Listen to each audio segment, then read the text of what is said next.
We're going to take the next 20 minutes, whatever we have here, to talk about master's projects. And joining me are my colleagues, Sydney, Haley, and Soli.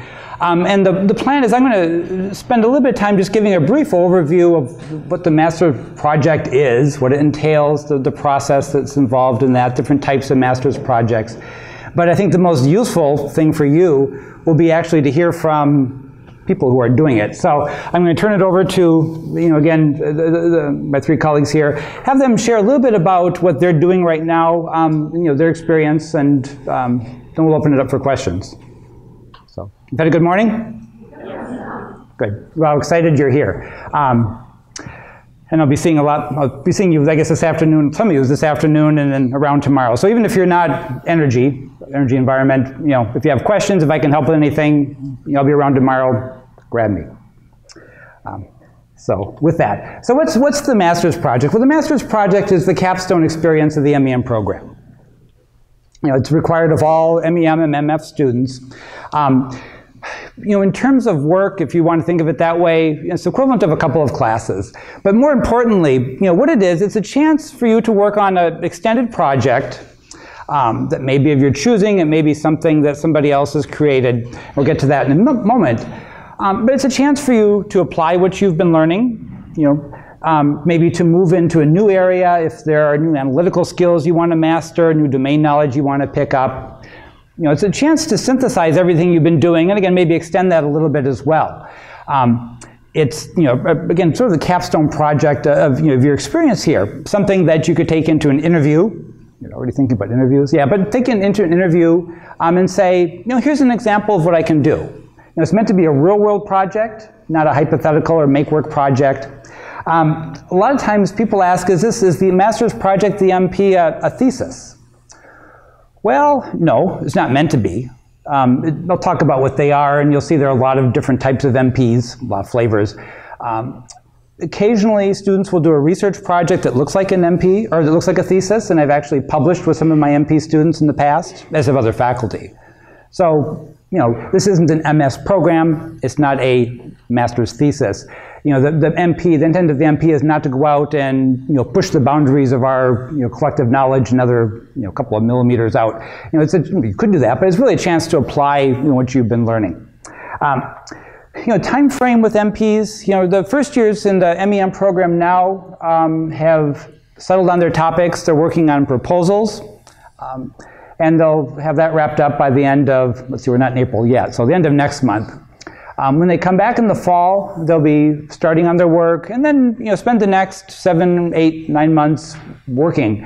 A few people will actually be ambitious and start over the summer. Sometimes MPs are tied to internships. But in general, it's during your mid part of your first year, you're opting into a project, and then working on it in your second year in the program.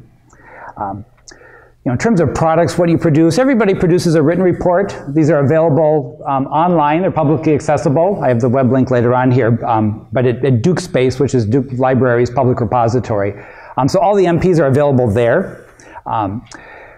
There's a symposium. This year it's April 13th and 14th, 2-day, full-day symposium. Classes are canceled, and everybody presents at that. And then for people who are doing client projects, they may have more specific deliverables as well associated with that. But in terms of MPs, there are a couple of flavors. The more traditional form of master's project looks a little bit more like a research project. These are often solo efforts, although again they can be small group projects as well. But they can be research studies, policy analyses, business plan development. Even I've seen people do curriculum development as part of their MPs. But again, this is projects that originate from student ideas.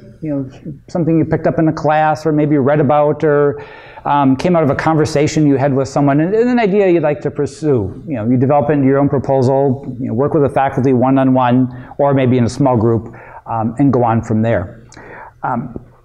The other flavor of MP, again, the terminology here gets a little bit confusing, but our client projects. Sometimes individual projects can be client-based, but the Nicholas School organizes, this year it was, I think, close to 35 different client projects. These are all group-based, so they're not meant to be solo projects, but they are with real-world clients who come to the school with what look like real-world kind of mini consulting projects. And again, students, there's a process I won't go into now, but can opt into one of these projects just as they would into a solo project, and then work with a team that's put together with other people who have expressed interest in that project in the same time frame as everyone else. And again, this is applying what you've learned to a real-world problem. Ideally, the solo projects are real-world as well, but generally they're not for a client. The client projects are all client-based. So just to give you an example of some recent titles, this is a semi-random sample, and I'm not going to read through all these, but you can see the diversity of projects. These are a mix of solo projects. There are also some group projects in here as well.